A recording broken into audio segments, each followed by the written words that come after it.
Hello everyone, welcome back to my channel. Thumbnail দেখেই তোমরা বুঝতে পারছো যে আজকে আমরা ক্লাস 10-এর একটা খুবই ইম্পর্টেন্ট টপিক রাসায়নিক গণনা বা কেমিক্যাল ক্যালকুলেশনকে নিয়ে আলোচনা করব। এই চ্যাপ্টারটি যেমন ক্লাস 10-এর জন্য ইম্পর্টেন্ট, তেমনি ক্লাস 11-এর কেমিস্ট্রির অন্তর্গত মূল কনসেপ্ট চ্যাপ্টারেও এই চ্যাপ্টারটির কিঞ্চিত ছোঁয়া তোমরা দেখতে পাবে। তাই কথা না বাড়িয়ে আমরা চলে আসি যে এই চ্যাপ্টারটার কিছু গুরুত্বপূর্ণ গাণিতিক রাশিমালা সম্পর্কে জেনে নেব, তারপর আমরা এক এক করে নিউমেরিক্যালসগুলোর দিকে ফোকাস করব। তো অ্যাট ফার্স্ট দেখো, এখানে আমাকে বলে দেওয়া আছে যে কয়েকটি গাণিতিক রাশিমালা। তো গাণিতিক রাশিমালা যেহেতু আমাকে বলে দেওয়া আছে, তো এখানে আমি গাণিতিক রাশিমালা হিসেবে আমি এক একটা করে আমি সূত্রগুলোকে আমরা জেনে নেব, বা কী কী ধরনের যে আমাকে কনসেপ্টগুলো দেওয়া আছে তা আমরা জেনে নেব। ফার্স্টে আমাকে দেখো 1 নম্বরে বলে দেওয়া আছে যে গড় পারমাণবিক ভর ইজিক্যাল টু আমাদের কি হয় না, আইসোটোপের শতকরা পরিমাণ ইন্টু পারমাণবিক ভর তার সামেশন অর্থাৎ যোগফল, ঠিক আছে, ডিভাইডেড বাই 100। ঠিক আছে, এবার দেখো বলছে next 1 AMU। AMU means atomic mass unit, বা এটাকে আমরা ক্যাপিটাল ইউ দ্বারা হচ্ছে ইন্ডিকেট করতে পারি। ক্যাপিটাল ইউ দ্বারা হচ্ছে আমি ইন্ডিকেট করতে পারি এটাকে, ওকে, ক্যাপিটাল ইউ দ্বারা ইন্ডিকেট করতে পারি। ইজিক্যাল টু 1.6605 ইন্টু 10⁻24 গ্রাম। নেক্সট যে গ্রাম অণু বা গ্রাম মোল সংখ্যা ইজিক্যাল টু কী হয় না, পদার্থের গ্রামে প্রকাশিত ভর ডিভাইডেড বাই পদার্থের গ্রাম আণবিক ভর। তারপর দেখো বলছে মোলার আয়তন। মোলার আয়তন ইজিক্যাল টু মোলার ভর ডিভাইডেড বাই মোলার ঘনত্ব। তারপর এসটিপিতে 1 গ্রাম অণু যে কোনো গ্যাসের আয়তন কি হয় না 22.4 লিটার, এটা আমরা জানি, ওকে। তারপর 1 গ্রাম অণু যে কোনো যৌগে অণুর সংখ্যা, 1 গ্রাম অণু যে কোনো যৌগে অণুর সংখ্যা কত হয় না 6.022 ইন্টু 10⁻23। এটা আমরা কি জানি, এটা হচ্ছে আমাদের অ্যাভোগাড্রো নাম্বার। কি না, এই যে 6.022 ইন্টু 10⁻23 এটাকে অ্যাভোগাড্রো নাম্বার বলা হয়ে থাকে। এবার 1 মিলিমোল ইজিক্যাল টু 10⁻³ মোল হয়ে থাকে। এবার পারমাণবিক ভর ইজিক্যাল টু তুল্যাঙ্ক ভর ইন্টু তার যোজ্যতা। আর সব থেকে শেষে যেটা আছে M equal to 2D। M means আমাদের কি পারমাণবিক ভর equal to 2 into D means density, বা যেটাকে আমরা বলছি ঘনত্ব। তাহলে আমাদের হচ্ছে পারমাণবিক ভর কি না ঘনত্বের দ্বিগুণ। এটা আমাকে এখানে বলে দেওয়া হয়েছে। এই কয়েকটা আমার গাণিতিক রাশিমালার ইনফরমেশন দ্বারা আমরা এটাকে বুঝতে পারি।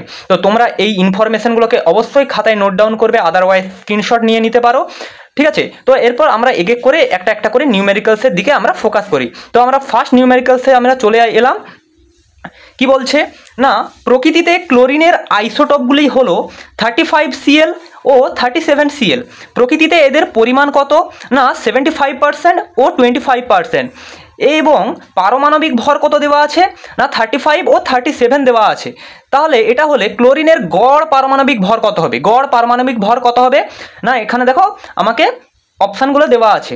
তো তার আগে আমি বলে রাখি যে এই যে চ্যাপ্টারটা অর্থাৎ রাসায়নিক গণনা, এখানে কি হয়ে থাকে না ক্লাস 10-এ একটা মাধ্যমিকে একটা এমসিকিউ এসে থাকে, ওকে। তো সেই হিসেবে যদি দেখো এই চ্যাপ্টারটা এখানে আমি যে কয়েকটা এমসিকিউ করাবো সেটা তোমাদের মাধ্যমিকের জন্য ইম্পর্টেন্ট হতে পারে, বা ক্লাস 11-এর ফার্স্ট সেমিস্টারে তোমাদের মূল কনসেপ্ট যে চ্যাপ্টারটি রয়েছে তার জন্য ইম্পর্টেন্ট হতে পারে, তা আমি বলে রাখলাম।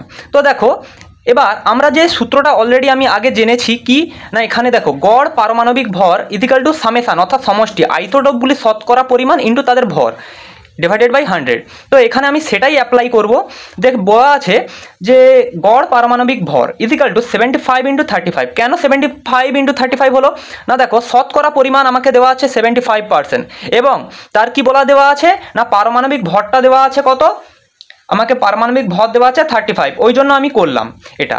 আর তারপরে আমাকে যেটা বলে দেওয়া আছে 25% ইন্টু 37 দেওয়া আছে, ওই জন্য আমি সেটাও করলাম। এবার তাদেরকে সামেশান, ওই সূত্রটাতে যে বলে দেওয়া আছে, ওই যে সূত্রটাতে যে সামেশান কথাটি হচ্ছে উল্লেখ আছে, সেই সামেশান কথাটির মানে হচ্ছে অ্যাকচুয়াল হচ্ছে যোগফল।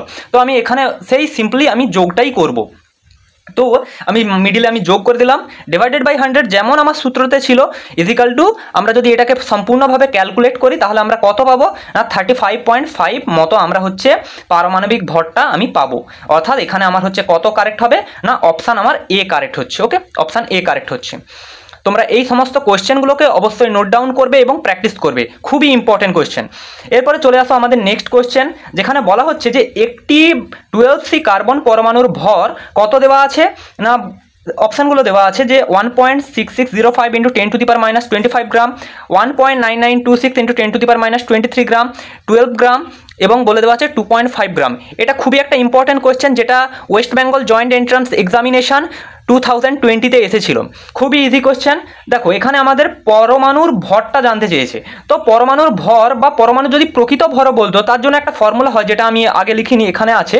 তো দেখো সেটা হচ্ছে ওই পরমাণুর পারমাণবিক ভর into 1U, U means atomic mass unit. তো আমাকে ওই পরমাণুর পারমাণবিক ভর এখানে আমি দেখবো যে 12C পরমাণুর যদি বলে দেওয়া আছে, অর্থাৎ আমরা এখানে হচ্ছে 12 লিখে চলবো। এবং 1U অ্যাটমিক ম্যাস ইউনিটের ভ্যালুটা আমরা কত জানি? অ্যাটমিক ম্যাস ইউনিটের ভ্যালুটা আমরা অলরেডি হচ্ছে জেনে নিয়েছি কত, এখানে 1.6605 ইন্টু 10⁻24 এটা আমরা জেনে নিয়েছি। তো এখানে আমরা ওটাকে পুট করব। তো এখানে যদি আমরা ওটাকে পুট করি তাহলে আমরা দেখতে পাচ্ছি কত না 1.9926 ইন্টু 10⁻23 গ্রাম। ঠিক আছে, আমি ক্যালকুলেশনটা কেমনভাবে হচ্ছে আমি সেটা হচ্ছে দেখাচ্ছি না, তোমরা নিজেরা এটাকে ক্যালকুলেট করবে, দেখবে এইটাই তোমরা অ্যান্সার পাবে, এটাই অ্যান্সার পাবে। ওকে, এরপর নেক্সট কোশ্চেনে আসো যে 1.5 গ্রাম গ্লুকোজ, 1.5 গ্রাম অনু গ্লুকোজে ভর কত হয়? আমাকে এখানে অপশানগুলো দেওয়া আছে। তো আমরা জেনে নিই যে গ্লুকোজের যে আমার সংকেতটা হয় সেটা কি না C6H12O6। ওকে, C6H12O6 যদি জানা না থাকে জেনে নাও। গ্লুকোজ এর আণবিক ভরটা আমাদের কত হতে পারে? আচ্ছা সেটা আমরা নির্ণয় করি। দেখো কার্বনের আমরা কত হয়, কার্বনের আমরা আণবিক ভর কত হয় জানি না 12 হয়, কিন্তু এখানে কটা পরমাণু আছে? 6টা, ওই জন্য 12 ইন্টু তার সঙ্গে হচ্ছে 6। এবার হাইড্রোজেনের পারমাণবিক ভর কত হয় না 1 হয় আমরা জানি, কিন্তু পরমাণু কটা আছে? 12টা আছে, অর্থাৎ 12 ইন্টু 1। তেমনি অক্সিজেনের ক্ষেত্রে অক্সিজেনের পারমাণবিক ভর কত হয়? 16 হয়, কিন্তু কটা পরমাণু আছে? 6টা, ওই জন্য 6। তো এটাকে পুরোটাই যদি ক্যালকুলেট করো 12 6 72, 12 16 6 96, যদি ক্যালকুলেট করো তাহলে 180-র মতো অ্যান্সারটা আসছে। এরপর এটা নিশ্চয়ই যে আমি নির্ণয় করলাম এটা হচ্ছে একটা হচ্ছে গ্লুকোজ অণুর ভর, একটা গ্লুকোজ অণুর ভর। ঠিক আছে, আমি যে করলাম এটা নিশ্চয়ই একটাই তো গ্লুকোজ অণু, একটাই অণু, এটা একটাই গ্লুকোজ অণু, তার যে আণবিক ভরটা যেটা বেরোলো 180 বেরোলো। তাহলে এবার একটা যদি হচ্ছে গ্লুকোজ অণুর ভর হচ্ছে আণবিক ভর হচ্ছে 180, তাহলে 1.5 এর কত হবে যেটা আমাকে এখানে জানতে চেয়েছে। 1.5 গ্রাম গ্লুকোজ অণুর ভর কত হবে? এখানে আমাকে বলছে যে 1.5 অণু গ্লুকোজের ভরটা কত হবে। না নিশ্চয়ই ঐকিক নিয়মের মতো আমি এটা হচ্ছে 1.5 দ্বারা গুণ করব, অর্থাৎ 270 গ্রামের মতোই আমরা একটা অ্যান্সারকে আমরা পাবো। ওকে, বোঝা গেল যে এখানে আমার যেটা বলা হচ্ছে যে গ্লুকোজ এটা নিশ্চয়ই একটাই অণু, ওই জন্য আমরা এক অণু গ্লুকোজের ভর লিখলাম কত? 180 গ্রাম, 180 গ্রাম লিখলাম। এরপর আমাকে চাইছে যে 1.5 গ্রাম গ্লুকোজ অণুর ভর কত, ওই জন্য ঐকিক নিয়মের মতো এটাকে আমি কি করলাম না গুণ করে দিলাম, তাহলে আমরা পেলাম 270 গ্রাম অ্যান্সার। ওকে, এরপর চলো আমরা নেক্সট কোশ্চেনে যাই। নেক্সট কোশ্চেনে আমাদেরকে বলা হচ্ছে যে 4.8 গ্রাম অক্সিজেন ও x গ্রাম নাইট্রোজেন এর গ্রাম অণু সংখ্যা সমান হলে x এর মান কত হয়? আচ্ছা 4.5 গ্রাম অক্সিজেন, 4.5 গ্রাম অক্সিজেন। আচ্ছা এখানে আমাকে অক্সিজেন বলছে, অক্সিজেন অণু না পরমাণু আমাকে ইন্ডিকেট করেনি, নাইট্রোজেন অণু না পরমাণু আমাকে ইন্ডিকেট করেনি, কিন্তু শুধু বলে দেওয়া আছে এদের গ্রাম অণু সংখ্যাটা হচ্ছে সমান, গ্রাম অণু সংখ্যাটা হচ্ছে সমান। তাহলে x এর মান কত? তাহলে আমরা একটা ট্রিক খেলতে পারি। আমরা সাপোজ এটাকে মনে করে নিই যে এটা আমাদের কি না, এটা আমাদের একটা অণু আকারে আছে, অণুতে আছে। তাহলে আমরা অক্সিজেন অণু মিনস O2, ঠিক আছে, অক্সিজেনের যে অণু O2, নাইট্রোজেনের অণু সেটা হচ্ছে আমার N2। তাহলে অক্সিজেন অণু এর ক্ষেত্রে গ্রাম অণু সংখ্যা কত হবে? আমি সাপোজ সেটা মনে করলাম x1 ইজিক্যাল টু আমরা গ্রাম অণু সংখ্যা সমান আমরা কত জানি, আগে যে আমি ফর্মুলাটা লিখিয়েছিলাম যে গ্রাম অণু সংখ্যা ইজিক্যাল টু আমাদের যেটা হয় যে গ্রাম অণু সংখ্যা ইজিক্যাল টু 4.8 হবে গ্রামে প্রকাশিত ভর ডিভাইডেড বাই কি না হচ্ছে তার আণবিক ভর, গ্রামে প্রকাশিত ভর যেটা আমাকে এখানে দেওয়া আছে ডিভাইডেড বাই কি হবে না তার যে আণবিক ভর। অর্থাৎ এখানে দেখো দুটো অক্সিজেন পরমাণু তো আছে, মানে একটা অক্সিজেনের মধ্যে দুটি আছে, মানে এটা মানে একটা অক্সিজেনের ক্ষেত্রে যেখানে হচ্ছে 16 হতো সেখানে এবার দুটি থাকার জন্য 16 দুগুণে 32। ওকে, তো আমরা 4.8 ডিভাইডেড বাই 32। তেমনিভাবে নাইট্রোজেনের ক্ষেত্রে আমার গ্রাম অণুর সংখ্যাটা আমার কত দেওয়া আছে না এখানে দেখতে পাচ্ছ যে x দেওয়া আছে, তো x এবং নাইট্রোজেনের ক্ষেত্রে আমরা হচ্ছে কি হয় না N2 অর্থাৎ নাইট্রোজেনের যেটা হচ্ছে আমরা একটা যদি নাইট্রোজেন পরমাণুর ক্ষেত্রে দেখি, নাইট্রোজেন পরমাণুর ক্ষেত্রে তার গ্রাম আণবিক যে ভরটা হতো সেটা 14 হতো, কিন্তু এখানে নাইট্রোজেন একটা অণু আকারে আছে, সেক্ষেত্রে 14 দুগুণে 28 সেটা হলো। এবার আমাকে কোশ্চেনে বলে দেওয়া আছে যে এদের গ্রাম অণু সংখ্যা, উভয়ের গ্রাম অণু সংখ্যা সমান, এটা বলে দেওয়া আছে। অর্থাৎ এদের গ্রাম অণু সংখ্যা যদি সমান হয়ে থাকে তো নিশ্চয়ই x1 আর x2টা ইকুয়াল হবে। হ্যাঁ দেখো আমি শর্তানুসারে তাই লিখলাম, x1 ইজিক্যাল টু x2 আমি লিখলাম। তো 4.8 divided by 32 equal to x divided by 28, এটা আমরা করলাম। তো ক্যালকুলেট করো, দেখবে 4.2 গ্রামের মতো অ্যান্সারটা তোমরা পেয়ে যাবে। ওকে, এবার আমরা চলে আসি নেক্সট কোশ্চেন।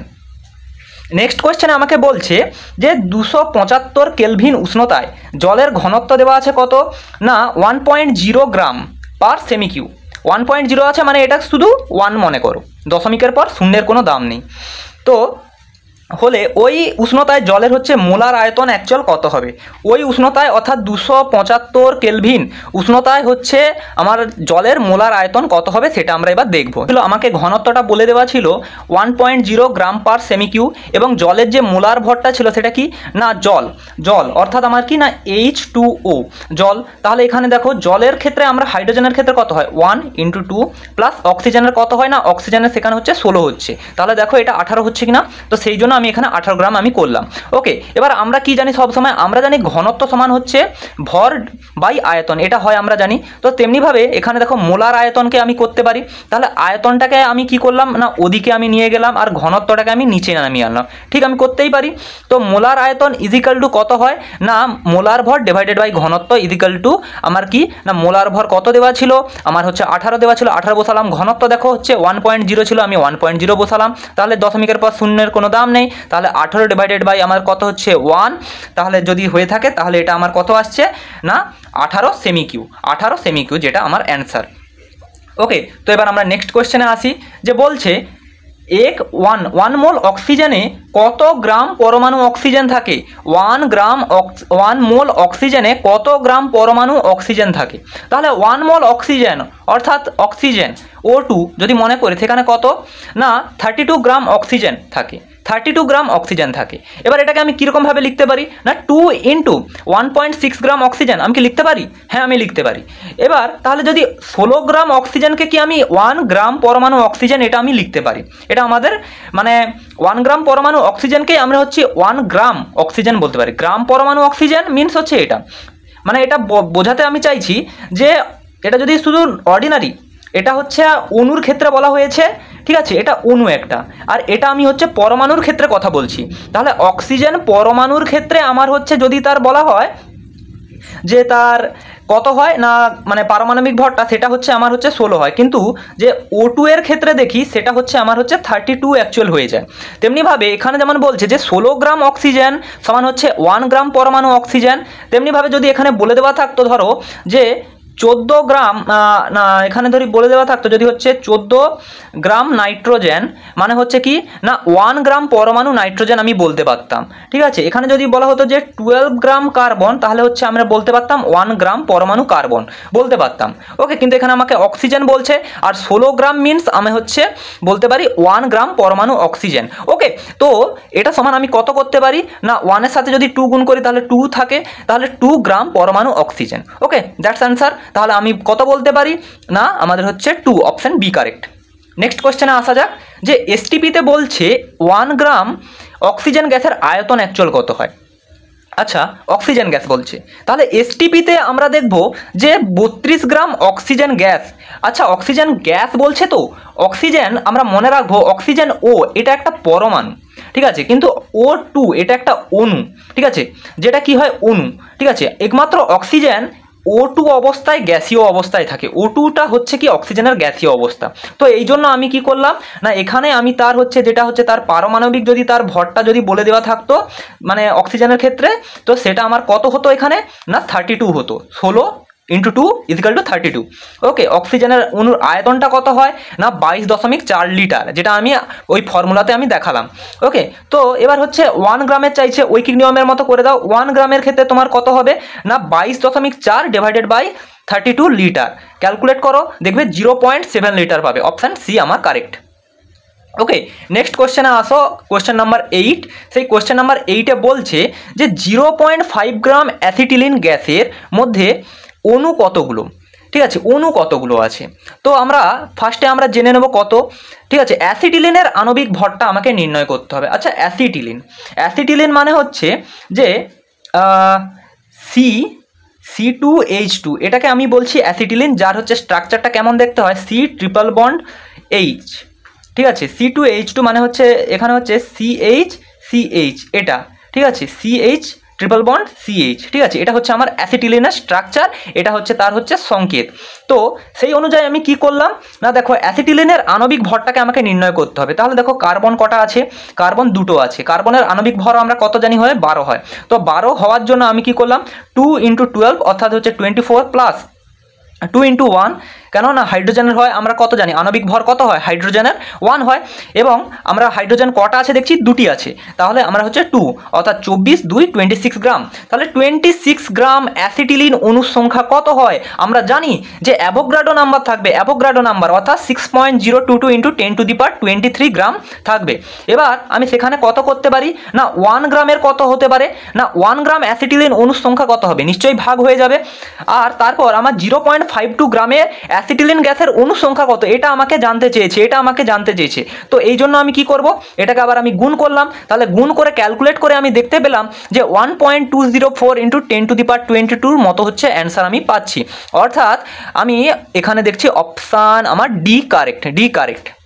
ওকে, এরপর আসি নেক্সট কোয়েশ্চেনে। এখানে আমাকে বলছে যে একটি গ্যাস মিশ্রণে অক্সিজেন ও নাইট্রোজেনের ওজন হিসেবে 1.4 অনুপাতে আছে। মানে একটা গ্যাস মিশ্রণ আছে, সেখানে হচ্ছে অক্সিজেন আছে কত, অক্সিজেন আর নাইট্রোজেন একটা অনুপাতে আছে, সেটা কি না 1:4 অনুপাতে আছে। ওই মিশ্রণের গ্যাসগুলির মধ্যে অনুসংখ্যার অনুপাত কত। এবার অনুসংখ্যার অনুপাত আমাকে চাইছে, আমি অনুসংখ্যার ফর্মুলা তো জানি, এবার অনুপাতটাকে আমি নির্ণয় করব। তো এবার এই যে অনুপাত থেকে আমি এক একটা করে আলাদা আলাদাভাবে অক্সিজেনের জন্য নাইট্রোজেনের জন্য আলাদা আলাদাভাবে আমি কি করব না, তাদের হচ্ছে ওজনটাকে আমি বের করে নিই, ওয়েটটাকে বের করে নিই। তো মনে করি যে অক্সিজেন গ্যাসের হচ্ছে ওজনটা কত, আমি মনে করে নেব না x গ্রাম, এবং নাইট্রোজেন গ্যাসের হচ্ছে ওজনটা আমরা করতে পারি কত, 4x গ্রাম। মানে আমি এই অনুপাতটাকে 1:4টাকে আমি আলাদা আলাদা করে নিলাম। ঠিক আছে, অক্সিজেনের জন্য আলাদা, নাইট্রোজেনের জন্য আলাদা। ওকে, এবার আমি আসছি যে অক্সিজেন গ্যাসের ক্ষেত্রে কি করব না, তার অনুসংখ্যাটাকে আমি নির্ণয় করতে চাইলে আমি কি করব না, x/32। এবার এক্সটা কি হচ্ছে না, তার হচ্ছে আমার গ্রামে প্রকাশিত ওজন ডিভাইডেড বাই কি না, তার আণবিক ভর, যেটা আমি অনুসংখ্যার ফর্মুলাতে আমি দেখলাম মানে আগের পেজে।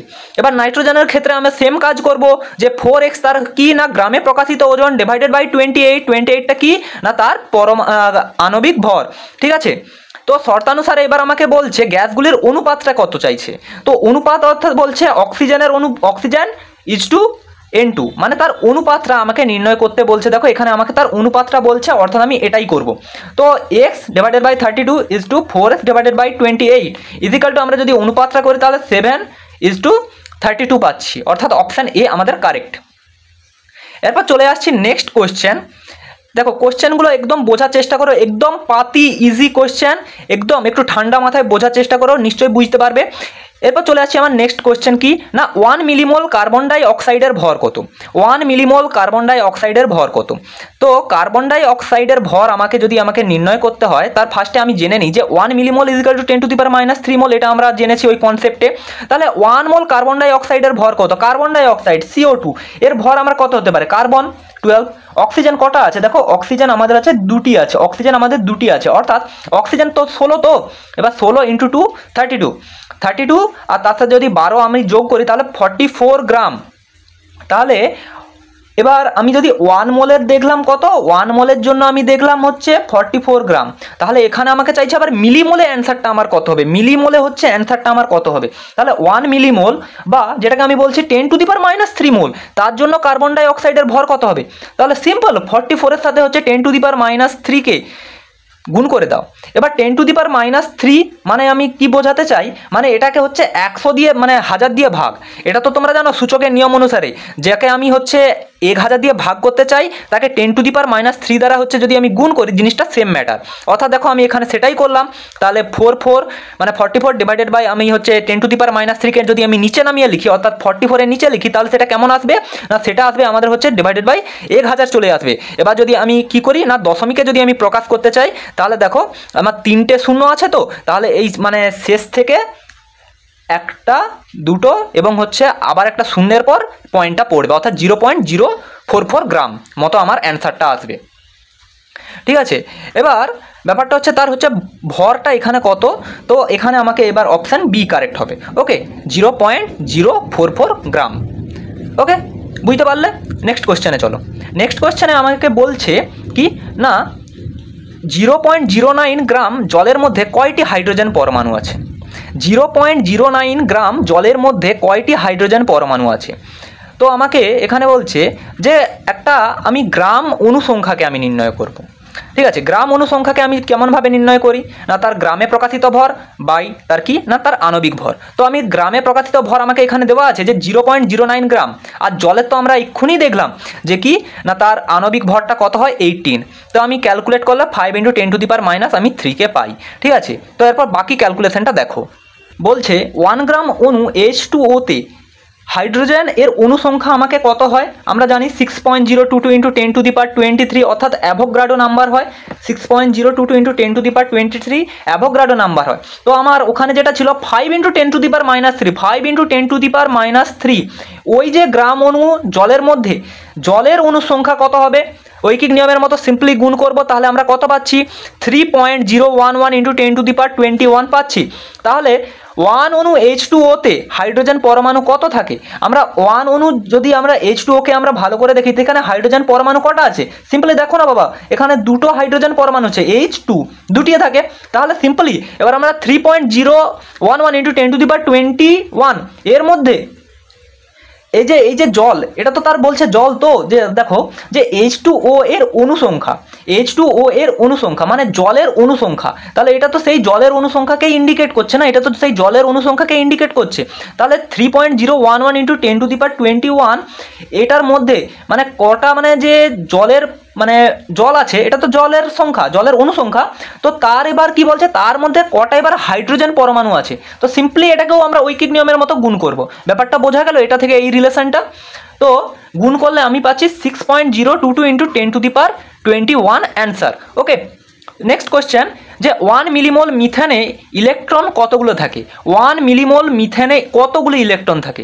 সিম্পল কোয়েশ্চেন, অপশানগুলো দেখতে পাচ্ছ। তো 1 millimole methane, methane means CH4, তাহলে তার হচ্ছে ইলেকট্রন আমাকে জানতে চেয়েছে। তাহলে আমি সিম্পলি তার অনুসংখ্যা আমরা কত হয় জানি, 6.022 × 10⁻23। ঠিক আছে, তাহলে 1 হচ্ছে মোলের ক্ষেত্রে আমি কি করলাম, এটা করলাম, কিন্তু আমাকে কত চাইছে দেখো, মিলিমোলে চাইছে। মিলিমোল মিনস 10⁻³ দিয়ে তাকে হচ্ছে গুণ করতে হবে, 10⁻³ দিয়ে তাকে গুণ করতে হবে। তাহলে যদি গুণ করি তাহলে আমি পাচ্ছি কত, 6.022 × 10⁻20 পাচ্ছি। 23 থেকে রিডিউস হয়ে 20-তে এলো, কেন এলো? 10⁻³ মাল্টিপল হলো তাই। তাহলে আমি দেখতে পেলাম কি 1 অণু মিথেনে কতগুলি ইলেকট্রন থাকে? 1 অণু মিথেনে হচ্ছে ইলেকট্রন থাকে হচ্ছে আমার হচ্ছে 10টি থাকে। যেটা আমি কি করে বুঝলাম না, মিথেন কি না, মিথেন হচ্ছে আমার CH4। তাহলে কার্বন এখানে হচ্ছে তার পরমাণুটাকে আমি হিসাব করব, পরমাণু যটা থাকে, অর্থাৎ এখানে হচ্ছে কার্বন পরমাণু কত হয়, পরমাণু ক্রমাঙ্ক বা পারমাণবিক সংখ্যা কত হয়, 6 হয়। এবং হাইড্রোজেনের ক্ষেত্রে যদি আমি ধরে থাকি কত, যে 1 × 4, তাহলে জিনিসটা কত দাঁড়ায়, 10। ঠিক আছে, তো সেই হিসেবে আমি করলাম হচ্ছে 10টি, অর্থাৎ তার হচ্ছে যে আমি হচ্ছে পরমাণু ক্রমাঙ্ক বা পারমাণবিক সংখ্যা বা যেটাকে আমি বলি প্রোটন সংখ্যা, সেটাকে আমি ক্যালকুলেট করলাম। আর আমরা তো জানি যে প্রোটন সংখ্যা, একটা পরমাণুর মধ্যে যতগুলো প্রোটন থাকে ঠিক ততগুলোই ইলেকট্রন থাকে। এই কনসেপ্টটা আমরা জানি, তো ক্লাস 9-এ আমরা পড়ে এসেছি, তো সেটাই আমি এখানে ব্যাখ্যা করলাম। তো দেখো এবার এইটা যে আমি বের করলাম এখানে 6.022 × 10⁻20, এটার এই অণু মিথেনের মধ্যে কতগুলো ইলেকট্রন থাকবে? সিম্পল আমরা 10-এর সাথে গুণ করে দেব। গুণ করলে নিশ্চয়ই হচ্ছে 10⁻20 আছে, তো তাহলে 10 নিশ্চয়ই আরও একটা ঘাত বেড়ে যাবে, অর্থাৎ সেই ঘাতটা আমার কত হবে, 21 হবে। অর্থাৎ 20-র সাথে 1 বেড়ে গেল, অ্যাডজাস্ট হলো, তাহলে 21 এতটি হচ্ছে আমার হচ্ছে অ্যান্সার হবে। অর্থাৎ আমরা 21 কত আছে, ডি, অপশান ডি, 6.022 × 10⁻21। ওকে, নেক্সট কোয়েশ্চেন বলছে যে 60U ইথেনে কার্বন পরমাণুর সংখ্যা কত হবে। ইথেন অর্থাৎ আমি ইথেনের যে সংকেতটা জানি সেটা কি না C2H6। তো কার্বন 12, কটা আছে কার্বন 2টি, তাহলে 2 দিয়ে গুণ করলাম।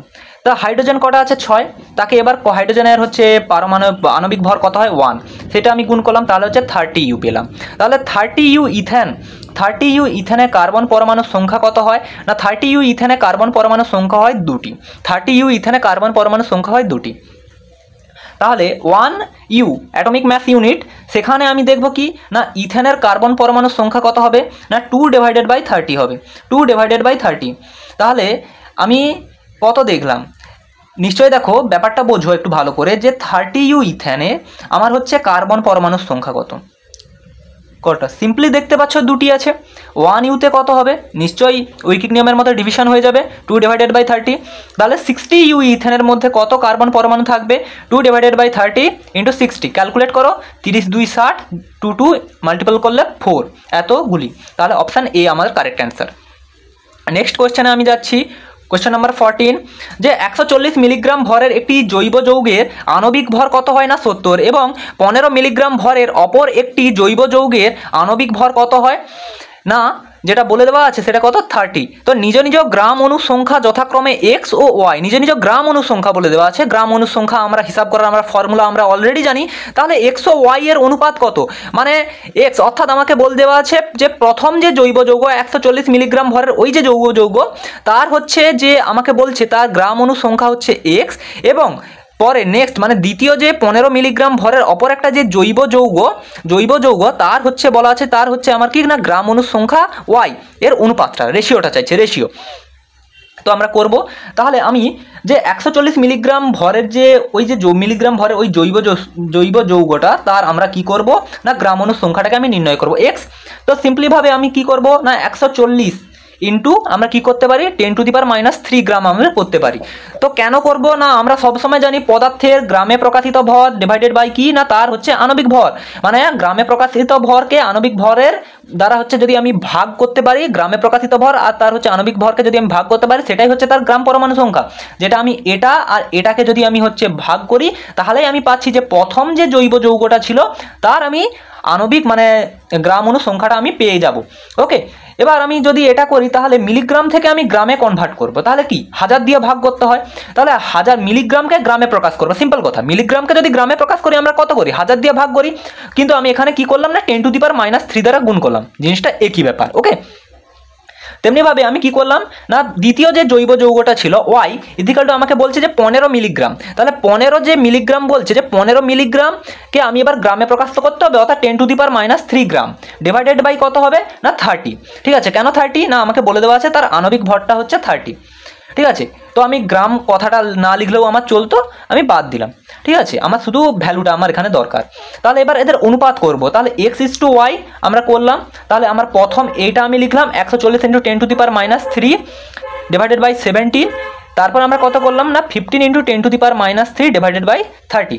এদেরকে যদি আমি অনুপাত করি তাহলে কাটাকাটি করে আমরা হচ্ছে দেখতে পাই কত না 2:2 আমরা হাফ দেখতে পেলাম। ওকে, তো এটাকে এবার তোমরা কেমনভাবে ক্যালকুলেট করবে না এটাকে তুমি করতে পারো যে উভয় পক্ষকে তুমি 2 দ্বারা গুণ করে দাও, যে 2 × 2 হাফ × 2 যদি করে দাও তাহলে এখানে 2 2 কেটে যাচ্ছে, আর এটা হচ্ছে কত না 4:2 আমার হচ্ছে 1, এটা আমার চলে আসবে। ওকে, বোঝা গেল নিশ্চয়ই, ভেরি ইম্পর্টেন্ট অঙ্ক, এটাকে তোমরা স্টার মেরে রাখো। ওকে, স্টার দিয়ে রাখো। এবার নেক্সট কোশ্চেনে আমাকে বলা হচ্ছে কি না কোনো একটা গ্যাস মিশ্রণ বলে দেওয়া আছে, গ্যাস মিশ্রণ মানে সেখানেও দুটো গ্যাস মিশে আছে। কি কি গ্যাস, সিম্পল আমরা দেখতে পাচ্ছি এখানে 80% নাইট্রোজেন আছে এবং 20% অক্সিজেন আছে। তাহলে গ্যাস মিশ্রণটি বাষ্প ঘনত্ব, হ্যাঁ এই যে ঘনত্ব বা বাষ্প ঘনত্ব খুবই ইম্পর্টেন্ট অঙ্ক। ঠিক আছে, এটাকেও তোমরা প্রথমেই স্টার দিয়ে রাখো। ঠিক আছে, তো এবার আমরা এটাকে নির্ণয় করব যে নাইট্রোজেনের বাষ্প ঘনত্ব কত হয়। আচ্ছা, আমরা তো একটা সূত্র দেখলাম না m = 2d, অর্থাৎ আণবিক ভর = 2 × ঘনত্ব। এবার ঘনত্ব আর বাষ্প ঘনত্ব ফর্মুলাটা কিন্তু এটাই বিলং করে। ওকে, তো নাইট্রোজেনের বাষ্প ঘনত্বটা কত হচ্ছে না নাইট্রোজেনের বাষ্প ঘনত্ব হচ্ছে অর্থাৎ density of nitrogen gas, density D means density বা ঘনত্ব, তাহলে density of nitrogen gas equal to আমরা কত হবে না আণবিক ভর অর্থাৎ m × ডিভাইডেড বাই 2। করলাম, অর্থাৎ আমি এটাকে এরকমভাবে তো লিখতে পারি m/2, আমি সেটাই এখানে করলাম। তাহলে আমি দেখব এবার কি না নাইট্রোজেন গ্যাস। নাইট্রোজেনের ক্ষেত্রে আমরা কি জানি, নাইট্রোজেনের ক্ষেত্রে তার যে আণবিক ভরটা কত হয়ে থাকে নাইট্রোজেন গ্যাসের ক্ষেত্রে N2, আমরা এমনি নাইট্রোজেনের ক্ষেত্রে যেটা 14 করে থাকি, তাহলে হচ্ছে N2-র ক্ষেত্রে আমরা কত করে থাকবো, মানে দুটো পরমাণু মানে আরেকটা পরমাণু বেড়ে গিয়েছে, অর্থাৎ সেখানে আমি করব 20, 14 × 2 28, মানে 14 দুগুণে 28। ওকে, তাহলে 28/2, তাহলে আমি আলটিমেটলি আমি হচ্ছে তার বাষ্প ঘনত্বটা কত পেয়ে গেলাম না 14 পেয়ে গেলাম। তেমনিভাবে আমি অক্সিজেনেরটাও করব না, ডেনসিটি অফ অক্সিজেন, তাহলে কি MO2 ঠিক আছে /2, তাহলে অক্সিজেনের ক্ষেত্রে আমরা 32 করে থাকি O2। অর্ডিনারি যদি অক্সিজেন অ্যাটমের ক্ষেত্রে করে থাকি তাহলে আমরা 16 করতাম, কিন্তু অক্সিজেন O2 এটা একটা অণুর সাথে করছি, মানে হচ্ছে 32/2 = আমরা 16 হচ্ছে। তাহলে গ্যাস মিশ্রণের বাষ্প ঘনত্ব কত হবে, গ্যাস মিশ্রণের বাষ্প ঘনত্ব মানে গড় বাষ্প ঘনত্ব, আমরা যেমন হচ্ছে গড় পারমাণবিক ভর, ঠিক আছে, সেই যে প্রথম যে ফর্মুলাটা ছিল যে গড় পারমাণবিক ভর, সেটার যে আমরা মানে ফর্মুলাটা আমরা ইউজ করেছিলাম, অ্যাটলিস্ট আমরা হচ্ছে পারমাণবিক ভর বা সংখ্যার ক্ষেত্রে যে সূত্রটা প্রথম আমি যে সূত্রটা অ্যাপ্লাই করেছিলাম এটা অলমোস্ট সেই একই সূত্র, ঠিক আছে। তো সেখানেও ক্ষেত্রে আমি কি না শতকরাটাকে আমি লিখবো, আর তার সাথে কি না পদার্থের যে শতকরাটা ছিল আমি সেটা লিখবো, ইন্টু আমরা হচ্ছে 40 যেটা হচ্ছে কি না তার হচ্ছে বাষ্প ঘনত্ব সেটা লিখলাম, প্লাস আমরা অক্সিজেনের ক্ষেত্রে লিখলাম 20% মানে তার শতকরা, ইন্টু কি না 16 লিখলাম কি না যেটা হচ্ছে তার বাষ্প ঘনত্ব, এবং এদের মাঝে কি করলাম না আমি যোগ করলাম, মিনস সামেশন করলাম সেই প্রথম সূত্রটার মতো, ঠিক আছে, /100, অর্থাৎ এটাকে তোমরা ক্যালকুলেট করবে, যেটা 14.4 মতো তোমরা হচ্ছে অ্যান্সার পাবে। ওকে, ঠিক আছে। নেক্সট কোশ্চেনে আসা যাক, যে বলছে কোনো মৌলের যেটা হচ্ছে M মৌল বলে দেওয়া আছে, মৌলটার নাম বলেনি, শুধু ইন্ডিকেট করে দেওয়া আছে মৌলটা হচ্ছে M, যার হচ্ছে পারমাণবিক গুরুত্ব কত, যার পারমাণবিক গুরুত্ব ও তুল্যাঙ্ক যথাক্রমে বলে দেওয়া আছে 27 ও 9, যে পারমাণবিক গুরুত্ব ঠিক আছে বলে দেওয়া আছে 27 ও তার হচ্ছে তুল্যাঙ্ক সেটা 9 দেওয়া আছে। তাহলে মৌলটির যে ক্লোরাইড আছে, ক্লোরাইডটার সংকেত কত হবে, মৌলটির ক্লোরাইডের সংকেত কি হবে। আচ্ছা, আমরা জানি যে A = E × V, এ হচ্ছে আমার কি না পারমাণবিক গুরুত্ব বা পারমাণবিক ক্রমাঙ্ক যেটা বলে থাকি, ই হচ্ছে আমার তুল্যাঙ্ক, আর ইন্টু হচ্ছে ভি মানে হচ্ছে যোজ্যতা বা ভ্যালেন্সি। ওকে, তাহলে এটাকে আমরা এমনভাবে লিখতে পারি যে ভি = আমরা A/E, এটা আমরা লিখতে পারি কি এটা থেকে কনভার্ট করে কি আমি এটা লিখতে পারি, হ্যাঁ লিখতে পারি। তাহলে সেখানে আমি কি করলাম না ভিকে আমি রাখলাম 27, যেটা আমার পারমাণবিক গুরুত্ব বলে দেওয়া আছে, তুল্যাঙ্ক বলে দেওয়া আছে 9, আচ্ছা দিলাম, ক্যালকুলেট করলাম, আমরা কত পেলাম না 3 পেলাম। তো এবার আমাকে ক্লোরাইডের সংকেত চেয়েছে, ধাতব ক্লোরাইডের সংকেত। আচ্ছা, তাহলে এটা আমরা কার পেলাম না M এর আমরা হচ্ছে যেটা যোজ্যতা পেলাম সেটা হচ্ছে আমার কি 3, এবং যেটা হচ্ছে ক্লোরিনের যে যোজ্যতা সেটা হচ্ছে আমার হচ্ছে কিছু নেই, মানে আমি এখানে দেখছি 1 আছে। তাহলে আমি কোনাকোনি আমি হচ্ছে তার হচ্ছে যোজ্যতাগুলোকে আমি কনভার্ট করলেই আমি সংকেতটা পাবো। তাহলে M1 ঠিক আছে, আর হচ্ছে Cl3, এরকমভাবে জিনিসটা পেলাম, ঠিক আছে। তাহলে এটাকে আমি সিম্পলিফাই করে লিখতে পারি MCl3। ওকে, MCl3 আমি লিখতে পারলাম। Okay, understand, MCl3 option D correct. Okay, এবার চলে আসি, আর মাত্র দুটো কোশ্চেন আছে, তো তাড়াতাড়ি করা যাক। চলে এলাম কোশ্চেন নাম্বার 17-এ। একটি ধাতব অক্সাইডের ওজন হিসেবে 60% ধাতু আছে, কোশ্চেন আমাকে বলে দিল, তাহলে ধাতুটির তুল্যাঙ্ক ভার কত হবে। তাহলে তুল্যাঙ্ক ভার নির্ণয়ের আমরা ফর্মুলাটা আমরা কত জানি না, আমি যদি অনলি অ্যান্ড অনলি একটা যদি ধাতব ক্ষেত্রে আমি দেখব তাহলে সেটা আমি আচ্ছা এটা পরে বোঝাচ্ছি, তার আগে আমরা জেনে নিই যে 60% ধাতু আছে, আচ্ছা পার্সেন্টেজে আছে, তাহলে নিশ্চয়ই ওই যে ধাতুটা মানে ধাতব যে অক্সাইডটা ছিল ওটা নিশ্চয়ই 100% ছিল। তাহলে ধাতব অক্সাইডে যদি আমার 60% ধাতু থাকে তাহলে অক্সিজেন আর কত পার্সেন্ট থাকবে, ধাতব অক্সাইড মিনস তাতে ধাতুও আছে অক্সিজেনও আছে। তাহলে ধাতব অক্সাইডে যদি আমরা অক্সিজেনকে নির্ণয় করতে চাই তাহলে 100 থেকে নিশ্চয়ই আমার 60কে মাইনাস করতে হবে, তাহলে আমরা পাবো 40 গ্রাম, যেটা হচ্ছে অবশিষ্ট অক্সিজেন। তার আগে এটা তো আমার ধাতু ইন্ডিকেট করে দেওয়া আছে, এটা আমার ধাতু 60% ধাতু, তাহলে আমার কি 40% নিশ্চয়ই অক্সিজেন হবে, কথার কথা। তো এবার 40 গ্রাম অক্সিজেনের যুক্ত হয় কত না 60 গ্রাম ধাতুর সঙ্গে, যে 40 গ্রাম অক্সিজেন যেটা আছে সেটা 60 গ্রাম ধাতুর সঙ্গে যুক্ত হয়ে যায়, যেটা আমাকে বলে দেওয়া আছে। নিশ্চয়ই এটার মধ্যেই ইনক্লুড আছে, নিশ্চয়ই এটা একটা মানে যৌগ যদি মনে করো তার মধ্যে যদি হচ্ছে 60% ধাতু থাকে 40% আমার অক্সিজেন আছে, তাহলে 40 গ্রাম ঠিক আছে অক্সিজেনে কত যুক্ত হয় না 60 গ্রাম ধাতু যুক্ত হয়, তাহলে 1 গ্রামে কত যুক্ত হবে ডিভাইড করবে।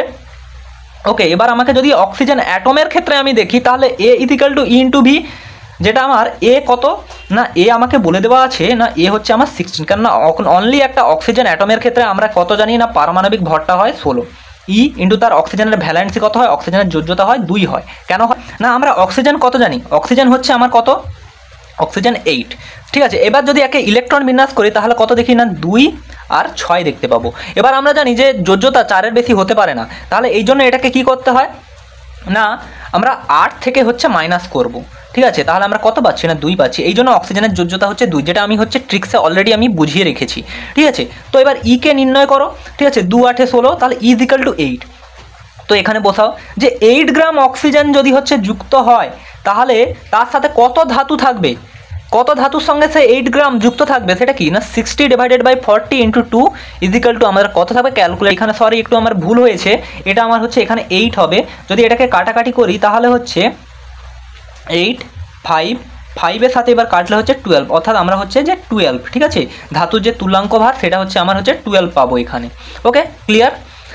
তো বোঝা গেল এখানে আমার একটু ভুল হয়ে গিয়েছিল আর কি, এটা আমার বোঝাতে গিয়ে, তাহলে এখানে 8 হবে।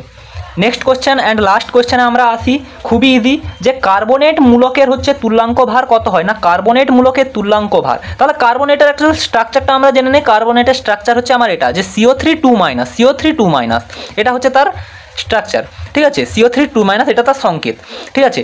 তাহলে এবারে তুল্যাঙ্ক ভারটা আমাকে নির্ণয় করতে হবে। তুল্যাঙ্ক ভার নির্ণয়ের জন্য আমরা কি করে থাকি অ্যাকচুয়াল, যেটা আমরা কি না, তার সংকেত ভর ইজিক্যাল টু তুল্যাঙ্ক ভর ইন্টু হচ্ছে যোজ্যতা, এটা আমরা করে থাকি, ঠিক আছে। তো সেখানে আমি কি করব না, ই তো নির্ণয় করতে হবে, অর্থাৎ আমি ই ইজিক্যাল টু সংকেত ভর ডিভাইডেড বাই তার যোজ্যতা আমি করতে পারি। তাহলে CO3 এর ক্ষেত্রে আমি কেমনভাবে করব না, কার্বনের জন্য আমি কত করতে পারি 12, প্লাস অক্সিজেন কটা আছে, অক্সিজেন 3টা আছে, এবং অক্সিজেনের আমরা অর্ডিনারি ক্ষেত্রে আমরা কি দেখি না, তার হচ্ছে পারমাণবিক ভর কত হয়ে থাকে না, 16 হয়ে থাকে। তাহলে পুরোটাকে ক্যালকুলেট করলে আমরা কত পাই, 16 দিনে 48 আর হচ্ছে 12, তাহলে আমার হচ্ছে 50 60 হয়, ঠিক আছে। সেমনিভাবে আমি এখানে লিখলাম 60। এবার হচ্ছে যোজ্যতা কত না, এখানে দেখো এই যে হচ্ছে 2-, ঠিক আছে, এটাই হচ্ছে তার যোজ্যতা। এখানে আমরা শুধু তার হচ্ছে ভ্যালুটাকেই নেব, কোনো চার্জ নেব না, নেগেটিভটাকে, অর্থাৎ 2। তাহলে ক্যালকুলেট করলে আমরা আসছে কত না 30, অর্থাৎ কার্বনেটের যে তুল্যাঙ্ক ভার অপশান বি হচ্ছে 30। তো এই ছিল আমার হচ্ছে মোট 18টা কোয়েশ্চেন। তো ভিডিওটা কেমন লাগলো অবশ্যই জানাবে, এবং এই কোয়েশ্চেনগুলো অবশ্যই প্র্যাকটিস করবে, খুবই ইম্পর্টেন্ট কোয়েশ্চেন। তো বন্ধুরা দেখা হচ্ছে নেক্সট ভিডিওতে। তো take care and bye by.